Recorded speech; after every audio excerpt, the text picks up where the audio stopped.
여러분 안녕하세요. 예, 상법 수업입니다. 첫 시간은 오리엔테이션을 했죠. 첫 시간 오리엔테이션 했고, 오늘 두 번째 시간부터가 이제 본격적인 상법 수업이 시작이 됩니다.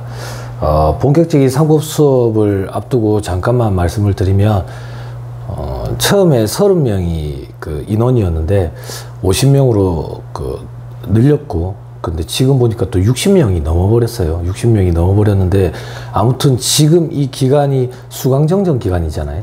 수강정정 기간 동안에 수강정정을 해서 다시 들어오는 친구들이 있나 봐요. 제가 그때 업데이트 개념으로 이렇게 하는데 뒤늦게 들어온 친구들이 자꾸 질문을 해서 그러는데, 첫 시간은 오리엔테이션 시간이고, 첫 시간은 제가 첫 시간은 강의 진행을 안 했어요. 수업에 대한 소개만 했고요. 그리고 출석 체크를 안 한다 그랬어요. 출석 반영 안 합니다. 첫 시간. 됐죠? 그럼 이제 개인적으로 메시지는 그만 보내주세요. 됐죠? 자, 상법 수업을 어떻게 진행할 생각이냐면, 상법은 이제 법 과목이다 보니까 되게 힘들고 여러분들 어려울 거예요. 용어 자체도 어렵고, 그래서 외국인 친구들이 따라올 수 있을까 하는 의문이 많이 듭니다. 많이 드는데, 아무튼 저를 믿고 이제 수강 신청을 하셨으니까 열심히 잘 따라와 줬으면 좋겠어요.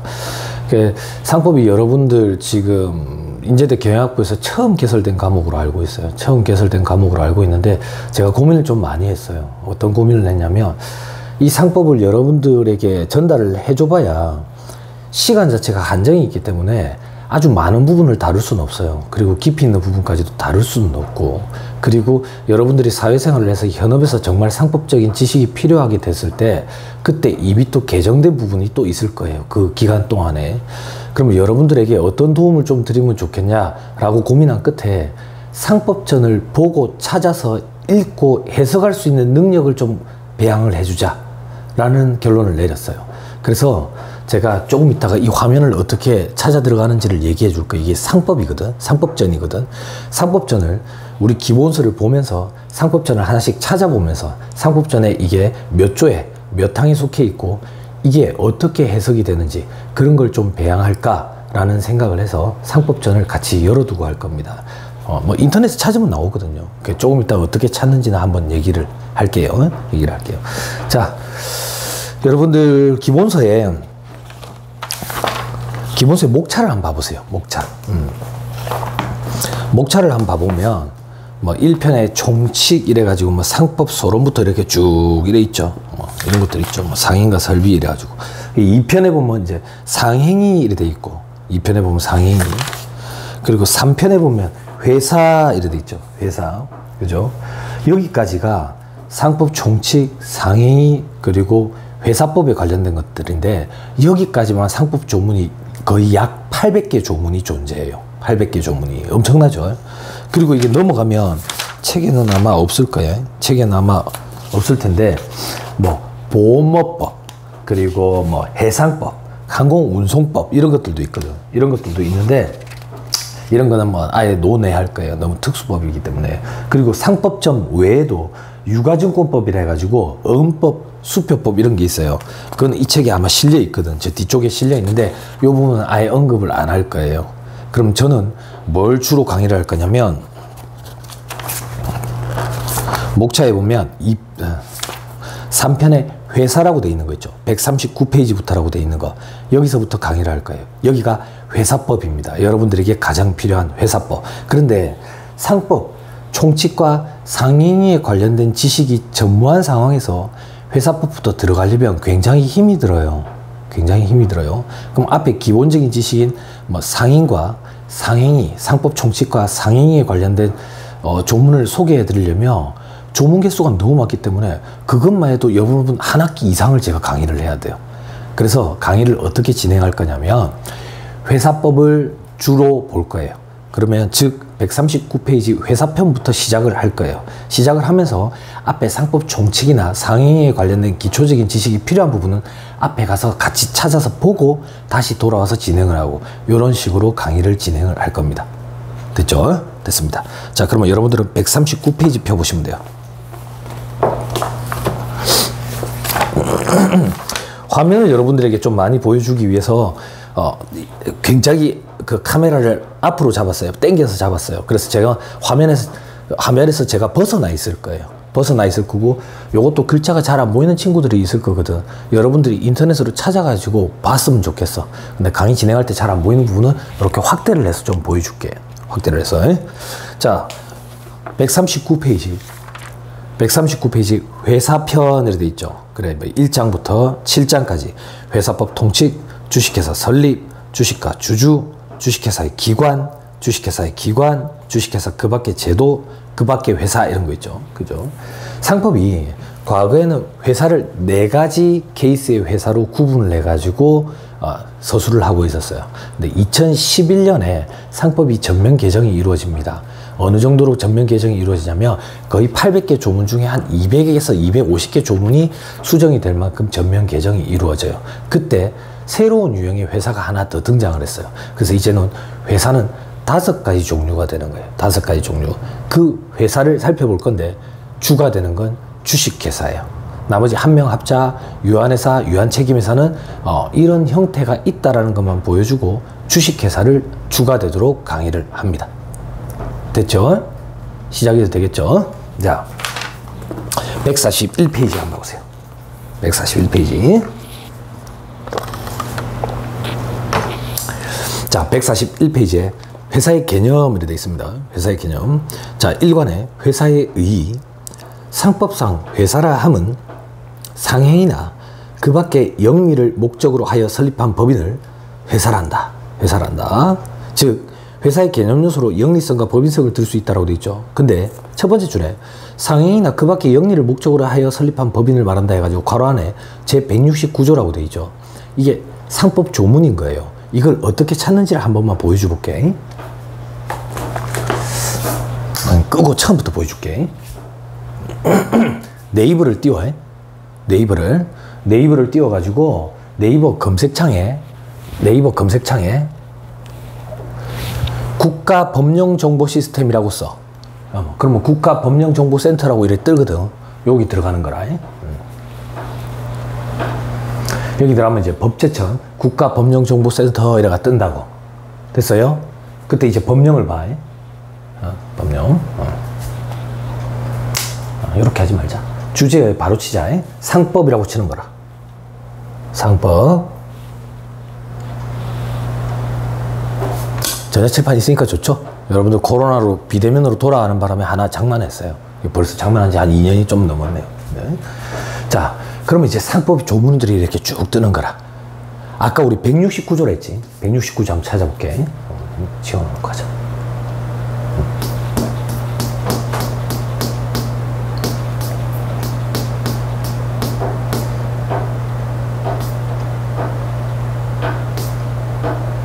자, 여기야. 169조부터가 3편 회사편이 시작되는 거라. 여기 봐봐. 3편 회사편 이래가지고 169조부터 시작한다고. 아까 책에 있었던 조문 다시 읽어볼게. 나 옆으로 빠질게. 169조 회사의 의.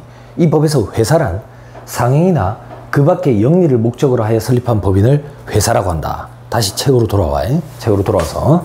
자, 그러면 즉 회사의 개념 요소로는 영리성과 법인성을 두고 있다. 예전에는 하나 가지가 더 있었어. 하나 가지가 더 있었는데 그게 빠진 이유에 대해서 조금 이따 설명해 주고. 자, 첫 번째 영리성. 첫 번째 상행위를 영업으로 하는 회사를 상사회사라고, 상행위를 영업으로 하는 회사를 상사회사라고 하고, 상행위 외의 행위를 영업으로 하는 회사를 민사회사라고 한다. 그럼 도대체 상사회사와 민사회사를 어떻게 구분하느냐? 상행위를 영업으로 하는지 안 하는지에 따라 가지고 상사회사, 미사회사로 구분을 한다고. 그럼 상행위는 도대체 뭐냐 그 얘기예요. 상행위. 그거는 앞에 상법 총칙에 나오는 거야. 총칙에. 자, 이 기본서에 8페이지로 가봐. 8페이지.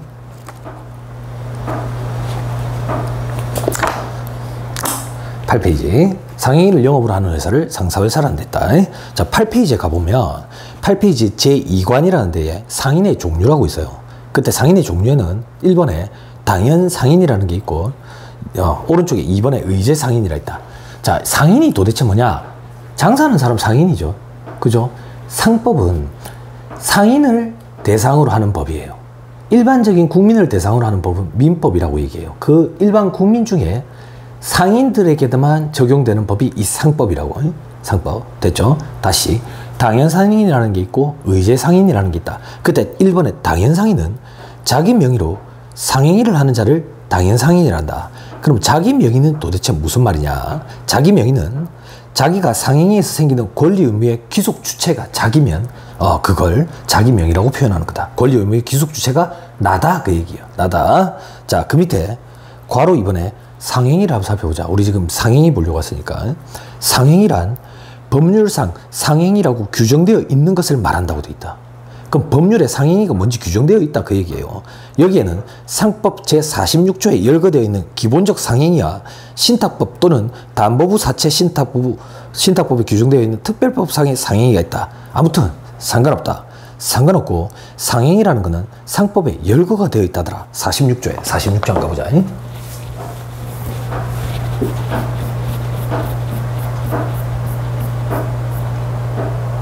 일부러 한번 찾아가 보는 거예요. 여러분들도 이거 도움 되라고. 어떻게 찾는지 보게.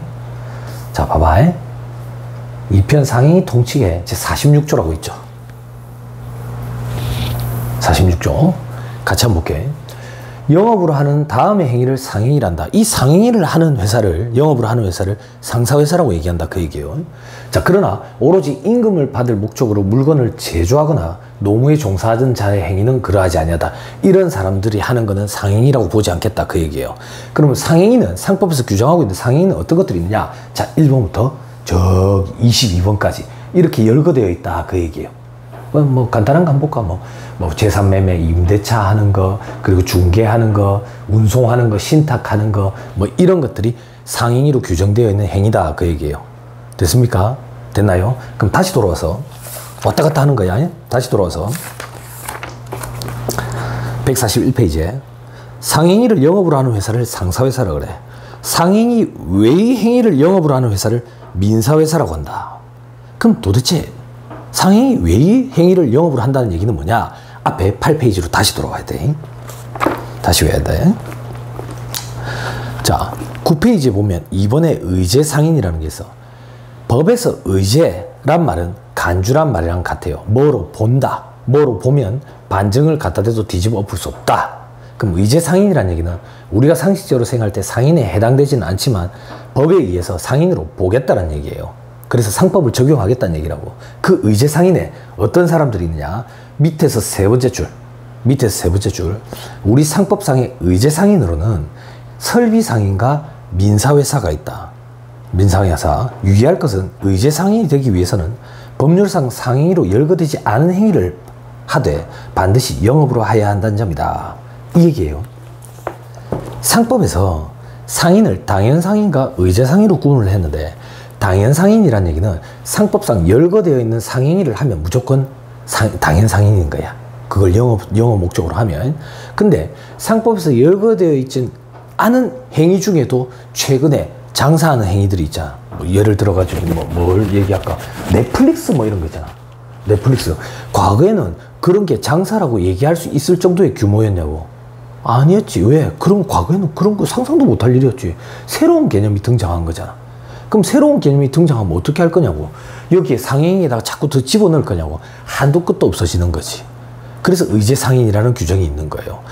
상법상 열거되어 있는 상행위 말고도 영리를 목적으로 하는 그런 행위들이 있다고. 그런 행위들을 하는 사람들은 당연상인이 아니라 의제상인으로 봐서 똑같이 상법을 적용하겠다 그 얘기예요. 그 의제상인에 상법에서 규정을 할 때 의제상인에는 설비상인과 민사회사 두 가지가 있다 그 얘기예요. 이렇게 기억하면 돼요. 개인은 설비상인, 법인은 민사회사 이렇게 생각하면 된다고. 그럼 다시 돌아서 우리가 공부하는 회사편에서는 법인이니까 민사회사가 될 거야. 당연상인과 의제상인, 민사회사 여기에 규정을 적용한다 그 얘기예요. 다시 돌아오세요. 번거롭더라도 왔다 갔다 해야 돼. 우리 앞에 상법 총칙이랑 상행위에 관련된 걸 강의를 안 하기 때문에. 그럼 다시 돌아와서 141페이지 다시 읽을게. 상행위를 영업으로 하는 회사를 상사회사라고, 상행위 외의, 그러니까 열거되어 있지 않은 행위를 영업 목적을 띠고 하는 회사를 민사회사라고 한다. 법인이라서. 이 민사회사는 의제상인이겠지. 옆에 있네. 그래서 상사회사는 당연상인이고 민사회사는 의제상인에 해당한다 그 얘기예요. 그죠? 아, 이거 어렵습니다. 그죠? 자, 근데 중요한 건 그 옆에, 그런데 상사회사랑 미사회사는 모두 영리를 영업활동을 하기 때문에 그 줄 끝에 둘 다 상법이 적용이 된다. 상법이 적용이 된다. 그게 중요한 포인트다. 자, 그 다음. 어쨌든 영리를 목적으로 하는 법인만이 회사가 될 수가 있다. 여기서 영리를 목적으로 한다는 것은 대외적 활동을 통해 이익을 추구하고 이를 통해 취득한 이익을 그 사원에게 분배하라는 의도를 의미한다. 이익 분배설이 되어 있죠. 이게 중요한 말이에요. 자, 상법상 회사가 되려면 영리성을 띄어야 되는데, 여기서 말하는 영리성은 우리가 상식적으로 생각을 하는 이익을 벌어들이기 위한 행위, 요걸로 끝나는 게 아니다, 그 얘기예요. 당연히 이익을 벌어들이기 위한 행위도 해야 되겠지만 그 이익을 분배까지 해야 영리성이 있다고 표현한다, 그 얘기예요. 다시, 상법에서 말하는 회사가 되기 위한 요건의 영리성은 영리를 목적으로 하는 것뿐만이 아니라 분배까지도 해야 된다. 됐나요? 요걸 영리성이라고 표현한다. 따라서 대내적인 활동을 통해서 그 구성원에게 직접 이익을 주는 협동조합이나 상호보험회사는 상법상의 회사가 아니다. 수협, 그죠? 신협, 혹은 농협 이런 데 있죠. 이런 데는 농민들의 이익을 도모하기 위해서 도와주기 위한 그 협동조합이라고, 농협이. 수협은 수산물 업자들, 신협은 단체들, 뭐 공무원 단체라든지, 뭐 교직원 단체라든지, 군인 단체라든지 이런 데들, 그런 데는 분배를 하지 않거든. 분배를 하지 않기 때문에 이건 영리성이 있다라고 얘기를 못 한다. 그럼 영리성이 없으니까 상법상 회사라고는 얘기를 안 한다, 그 얘기예요. 됐죠? 자, 그리고 공법인 돼 있죠. 공법인은 지자체가 공법인이라고 생각하면 돼. 공익적인 목적의 법인, 이렇게. 혹은 비영리 사단법인 또는 재단법인, 이런 데서 필요한 재원을 조달하기 위해서 이익을 추구하는 활동을 하는 경우에 우리는 이런 게 영리활동 아니냐라고 생각할 수 있지만, 상법상의 영리성은 분배까지 해야 되는데 분배를 안 하니까 상법상의 회사가 될 수는 없다. 됐죠? 됐죠? 자, 밑에 로마자 3번은 볼 필요 없고 2번에 이제 법인성으로 갑니다. 법인성. 왔다 갔다 좀 합니다. 법인성. 상법상의 회사가 되기 위해서는 법인격, 즉 권리 능력이라는 게 있어야 한다. 상법상의 회사가 되기 위해서는 법인격 권리 능력이 있어야 된다. 권리 능력은 또 대체 무슨 말이냐? 자, 앞으로 또 넘어가야 돼. 7페이지로 가봅니다.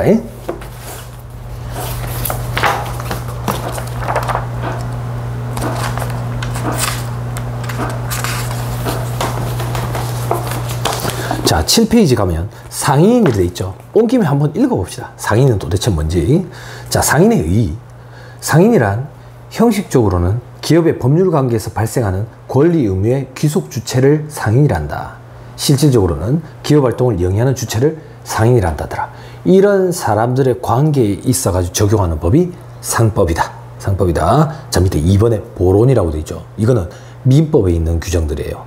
상법은 민법의 특별법이거든. 그래서 특별법이라는 걸 먼저 적용을 해. 그런데 특별법에 없는 규정은 기본법의 규정을 준용을 해.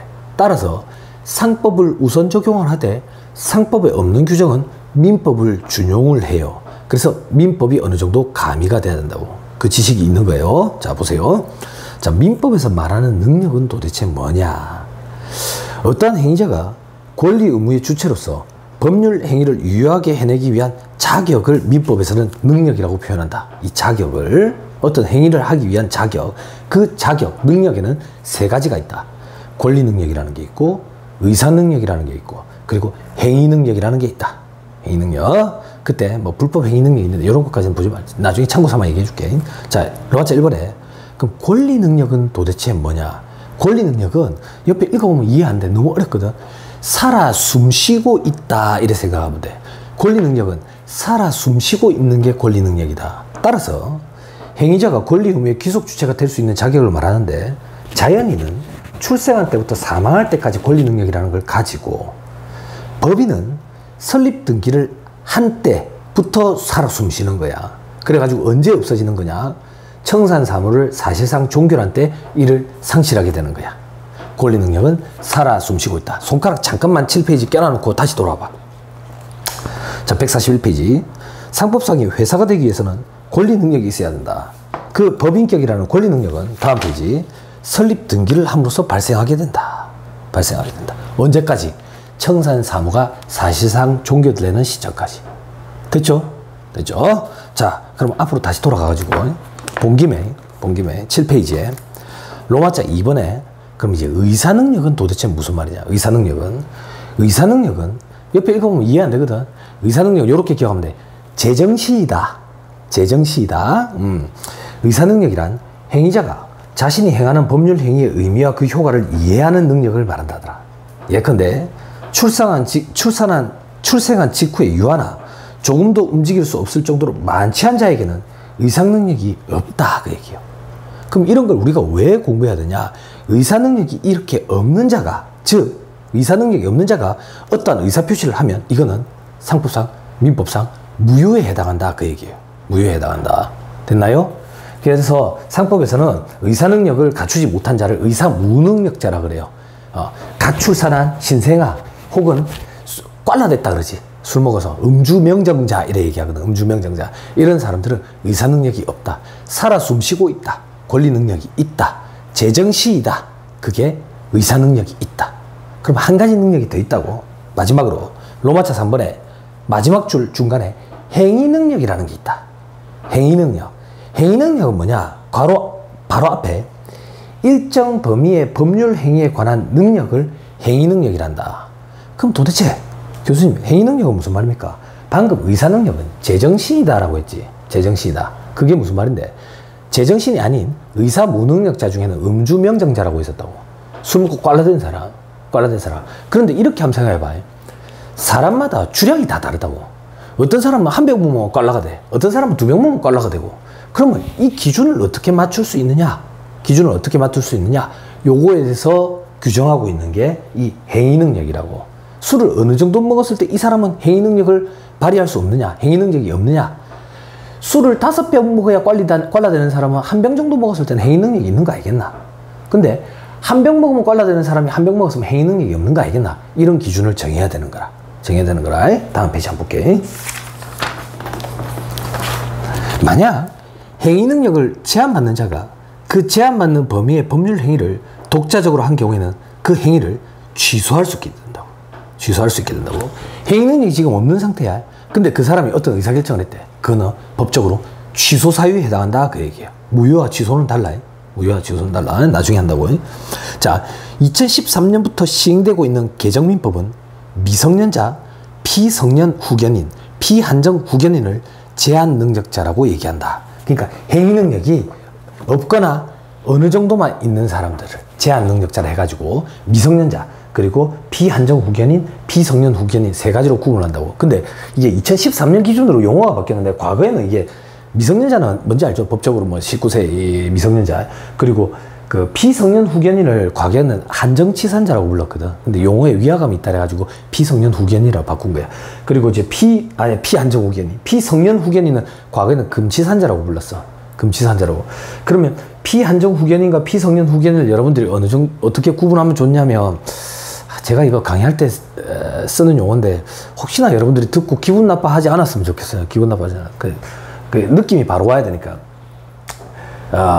피한정 후견인과 피성년 후견인, 즉 한정치산자와 금치산자.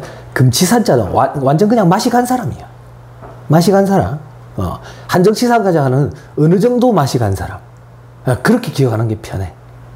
위화감 조성 때문에 조심스럽지만 어느 정도 맛이 간 사람 한정치산자를 피성년 후견인, 완전 맛이 간 사람 금치산자를 피한정 후견인, 반대로 얘기했네. 피한정 후견인, 피성년 후견인 이렇게 얘기한다고. 됐죠?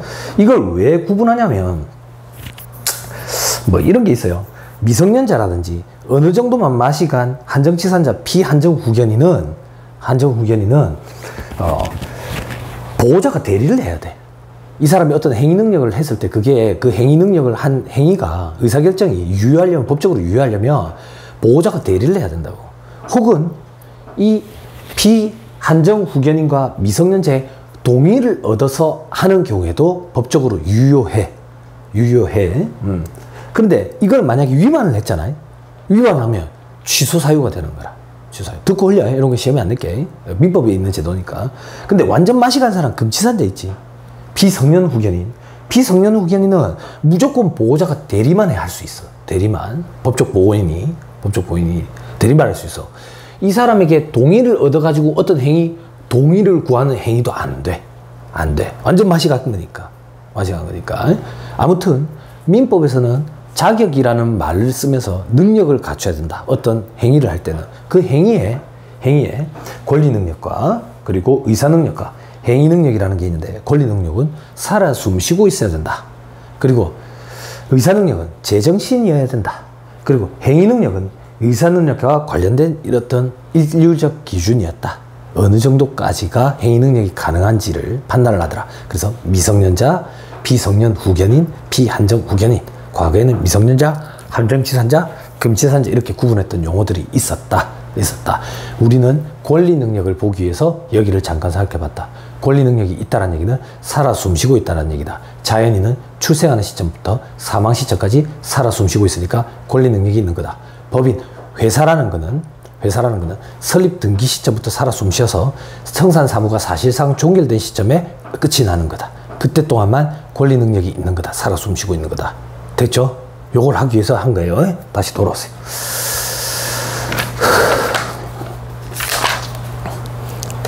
참 힘들죠? 그죠? 법 과목을 예전에 들어본 친구가 있는지 모르겠어요.